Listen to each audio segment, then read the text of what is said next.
అందరికీ నమస్తే. ఈరోజు పత్రికా సమావేశానికి విచ్చేసినటువంటి ప్రింట్ మరియు ఎలక్ట్రానిక్ మీడియా, అదేవిధంగా సోషల్ మీడియా వారికి అందరికీ నా నమస్కారాలు.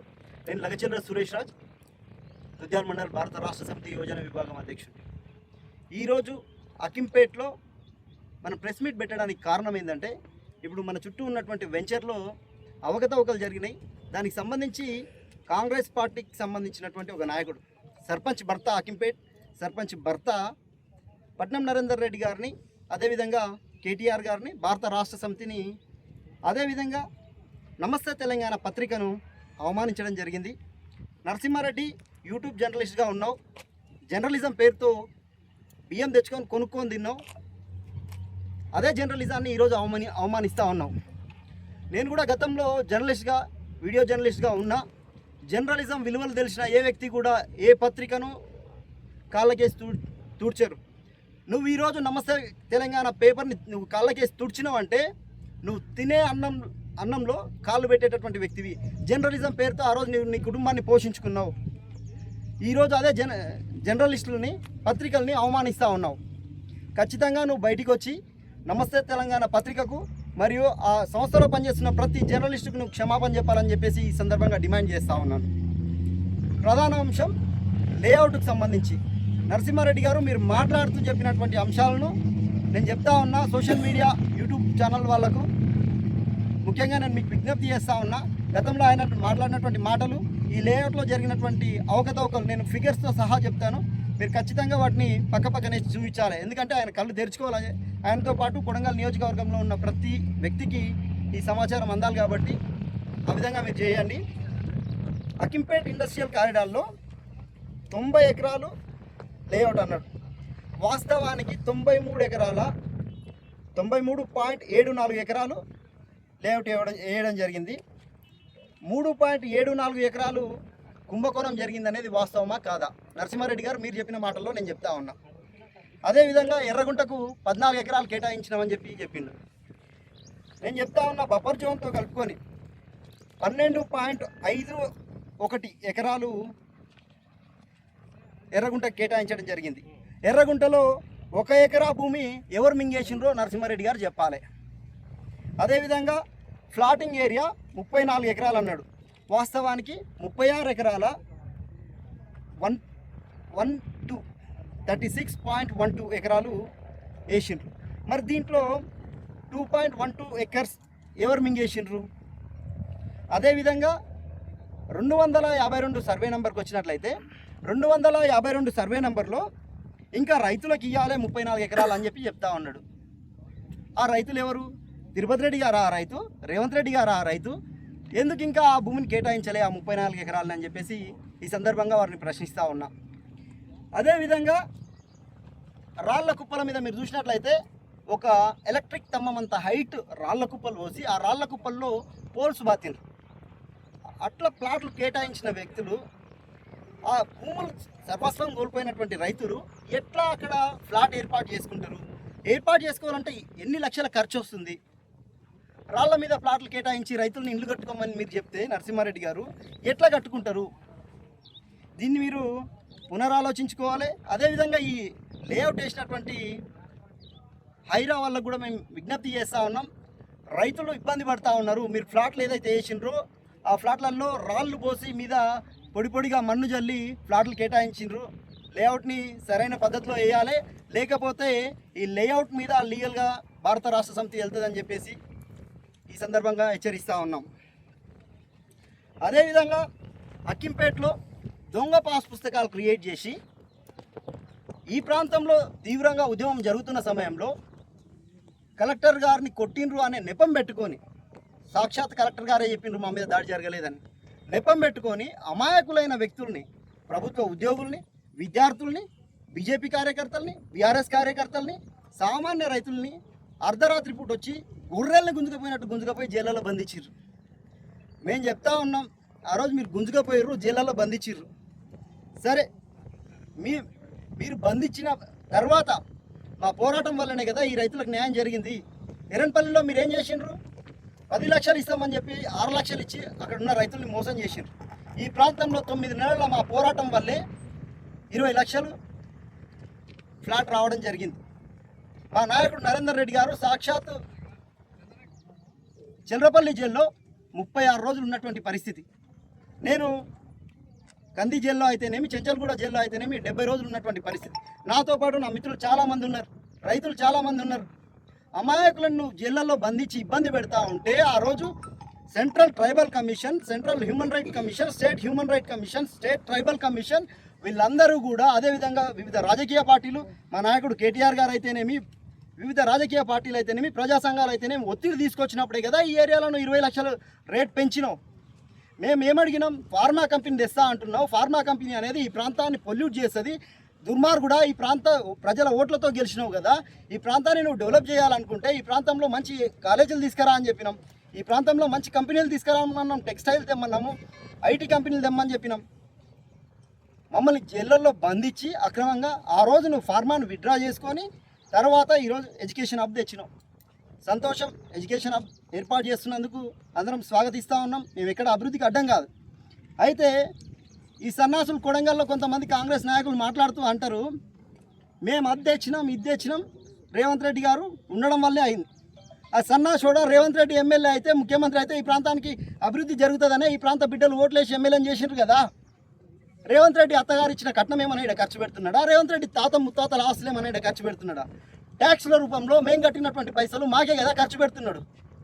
ఈ ప్రాంతం వెనుకబడడానికి బీఆర్ఎస్ కారణం అని చెప్పి మాట్లాడుతూ ఉన్నారు కాంగ్రెస్ నాయకులు. అరే సన్నాసి, 80 సంవత్సరాల స్వతంత్ర భారతదేశంలో 5 సంవత్సరాలు మేము అధికారంలో ఉన్నాం ఈ ప్రాంతంలో. మా నాయకుడు పట్నం నరేందర్ రెడ్డి గారు ఇన్ని దినాలు గుడ్డి గురాల పళ్ళుదో మినరా సన్నాసి. నీ వెనకనే కదా గురునాథ్ రెడ్డి ఉన్నది, నీ వెనకనే కదా నందారం వెంకటయ్య కుటుంబం ఉన్నది, నీ వెనకనే కదా నందారం సూర్యనారాయణ కుటుంబం ఉన్నది. ఈ ప్రాంతంలో మీరు ఏం బీకినని చెప్పేసి అడుగుతా ఉన్నా. 75 సంవత్సరాలు దుర్మార్గులారా గొర్రెల్లాగా ఈ ప్రాంత ప్రజల్ని పాలించి ఈరోజు మాట్లాడుతూ ఉన్నారు. నరసింహారెడ్డి మాట్లాడుతూ ఉన్నాడు, 2034 తర్వాత ఈ ప్రాంతంలో నేను ఎమ్మెల్యేనైతా. ప్రాంతేతరులు నరేందర్ రెడ్డి ప్రాంతేతరుడు, రేవంత్ రెడ్డి ప్రాంతేతరుడు అని చెప్పుకుంటా ఉన్నాడంట ఈ ఊళ్ళో.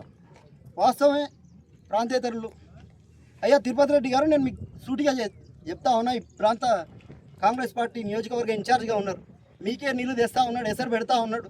ఆలోచించుకోండి, మరి నీ తమ్ముడు నువ్వు ఏడికి పోతారు? రేవంత్ రెడ్డి గారు మీ దగ్గర ఉన్నటువంటి మీ బంటు ఈ ప్రాంతానికి ఎమ్మెల్యే అవుతా అని చెప్పుకొని తిరుగుతున్నాడంట.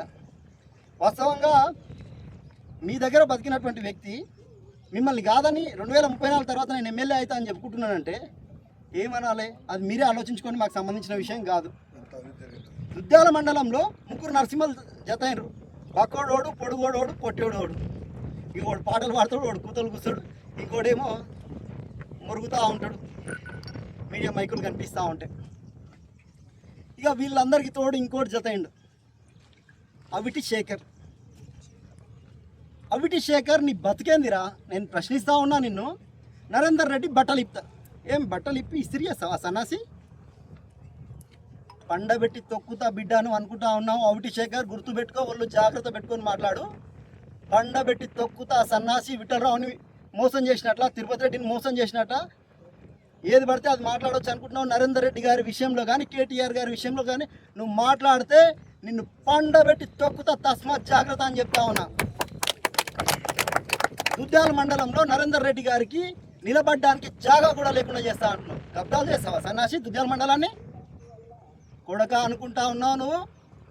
మండల పార్టీ అధ్యక్షుడిగా ఉన్నావు, ఆ గౌరవాన్ని కాపాడుకో. నువ్వు తమాషాలు చేస్తే నిన్ను ఈపులు వలగొడతా అని చెప్పేసి పత్రికాముఖంగా హెచ్చరిస్తా ఉన్నా. ఏం బలిసిందా? కొడుక విఠలరావుని మోసం చేసి సంపాదించుకున్నావు. ఈరోజు తిరుపతి రెడ్డి నా గుప్పిట్లో ఉన్నాడని ఊళ్ళంతా చెప్పుకుంటా ఉన్నావు. అవిటి శేఖర్, కందులలో ఎంత అవినీతి చేసినావు రా సన్నాసి? ఇలత్ పలుకులు ఎంత అవినీతి చేసినావు రా సన్నాసి? చెప్పు. అన్నదమ్ముల గొడవ పెట్టడం, అక్రమంగా సంపాదించడం, ఇది నీకు అలవాటు అయిన విద్య, తెలిసిన విద్య. ఈరోజు రేవంత్ రెడ్డికి, తిరుపతి రెడ్డికి కూడా నువ్వు గొడవ పెట్టగలుగుతావు. కొడుక నువ్వేం చేస్తావో చేసుకో, కానీ మా నాయకుడు పట్నం నరేందర్ రెడ్డి గురించి మాట్లాడితే నీ ఈపులు చింతపండు అయితే నేను పత్రికాముఖంగా హెచ్చరిస్తా ఉన్నా. అది లగచెర్లలో కావచ్చు, దుద్యాల మండల కేంద్రంలో కావచ్చు. నువ్వు హైదరాబాద్లో ఉంటే ఆడికి కూడా రాగలుగుతా. నా శక్తి ఏందో నీకు తెలుసు. మరోసారి హెచ్చరిస్తా ఉన్నా. అదేవిధంగా ఈ ఆడోళ్ళు లొట్టుగాడు పొట్టుగాడు ఇక మస్తు మాట్లాడుతూ ఉన్నారు. వాళ్ళందరూ కూడా చెప్తా ఉన్నా, ఈ ప్రాంతం అభివృద్ధి జరగాలని కోరుకునే వ్యక్తులలో మొదటి వరుసలో ఉండే వ్యక్తులం మేము. తెలంగాణ రాష్ట్ర సమితి ఏర్పడ్డ నాటి నుంచి ఈ రోజు వరకు పార్టీలో కొనసాగుతూ ఉన్నాం. ప్రత్యేక తెలంగాణ కావాలని కోరుకొని పోరాడిన వాళ్ళం. కేసీఆర్ గారి నాయకత్వంలో ఈ ప్రాంతం అభివృద్ధి జరుగుతుంది, రాష్ట్రం వస్తే అని కోరుకున్న వాళ్ళం. ఆ రోజు మీ నాయకుడు ఏడున్నాడువా? చంద్రబాబు నాయుడు సంకల జొర్రి తుపాకులు ఎక్కుపెట్టి విద్యార్థుల మీదకి పోయినటువంటి దుర్మార్గుడు కదా ఈ రేవంత్ రెడ్డి. కొడంగల్ రైతులకు కానీ కొడంగల్ నియోజకవర్గ ప్రజలకు కానీ మేము సూటిగా చెప్తా ఉన్నాం. ఒకటి దౌలతాబాద్కి వచ్చి అకింపేటలో మరుగుతాడు. ఆ సన్నాసికి కానీ, పోలేపల్లిలో ఉన్న ఈ ఇద్దరు సన్నాసులకు కానీ, అకింపేటలో ఉన్న నరసింహారెడ్డి నీకు కానీ, లగచర్లో ఉన్న అవుటి శేఖర్ ఈ సన్నాసికి కానీ అందరికి చెప్తా ఉన్నాం, ఒళ్ళు జాగ్రత్త. మీరు మా మీద భౌతిక దాడులకు వస్తామంటే భయపడి పారిపోయేటోళ్ళం కాదు. మేము తెలంగాణ ఉద్యమంలో లాఠీ దెబ్బలు తిన్నాం, పోరాటాలు చేసినాం. ఇదే తుంకిమెట్ల దగ్గర మీ నాయకుడు, ఆంధ్ర నాయకుడు అయినటువంటి చంద్రబాబుని ఎంట పెట్టుకొని వస్తే ఎదురు నిలబడి పోరాడినాం.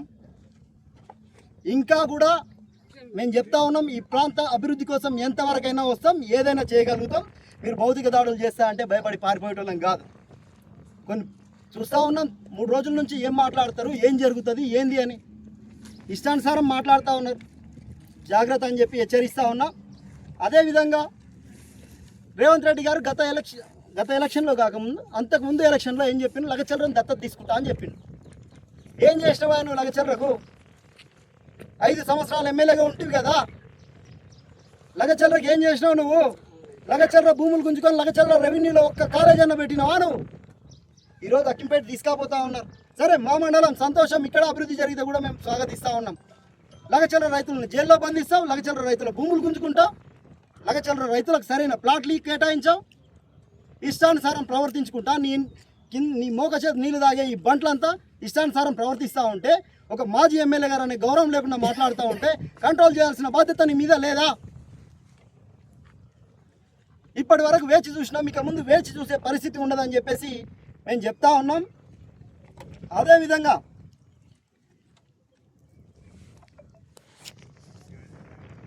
నువ్వు లగచర్లలో చెల్లని రూపాయివి చాలా పెద్ద గప్పాలు కొడుతున్నావు. కల్తీ కళ్ళు దాగి పండుకునే సన్నాసి. గతంలో కల్తీ కళ్ళు దాగి నేను సర్పంచ్గా పోటీ చేసి మర్చిపోయి నిద్రపోయినా ఓడిపోయినా అని చెప్పుకున్నావు కదా విఠలరావు దగ్గర. నీకు చెప్తా ఉన్నా, కల్తీ కళ్ళు తాగడం ఆపరా సన్నాసి, నీ ఆరోగ్యానికి కూడా మంచిది. సోయి పెట్టుకొని ఓసుతో మాట్లాడు. కేటీఆర్ గారి గురించి కానీ, నరేందర్ రెడ్డి గారి గురించి కానీ, భారత రాష్ట్ర సమితిలో చిట్ట చివరి కార్యకర్త వరకు ఎవరి గురించి కూడా నువ్వు పిచ్చిగా మాట్లాడితే నీ పళ్ళు రాలగొడతా సన్నాసి అని చెప్పేసి పత్రికాముఖంగా హెచ్చరిస్తా ఉన్నా. అదేవిధంగా ఈ మండలంలో ఉన్న భారత రాష్ట్ర సమితి కార్యకర్తలకు చెప్తా ఉన్నా, నిన్న మొన్న ఈ పిచ్చి కుక్కలు ఆగిన వాగుడుకు ఎవరు కూడా భయపడాల్సిన పరిస్థితి లేదు. మీ వెనకాల పార్టీ ఉంది, మన నాయకుడు పట్నం నరేందర్ రెడ్డి గారు ఉన్నారు. ఈ మండలంలో అత్యంత బలంగా ఉంది భారత రాష్ట్ర సమితి పార్టీ అని చెప్పేసి ఈ సందర్భంగా తెలియజేస్తా ఉన్నాను. అవకాశం ఇచ్చినటువంటి మీడియా మిత్రులకు, అదేవిధంగా మా పార్టీ నాయకులకు అందరికీ కృతజ్ఞతలు తెలియజేస్తా ఉన్నాను. జై తెలంగాణ.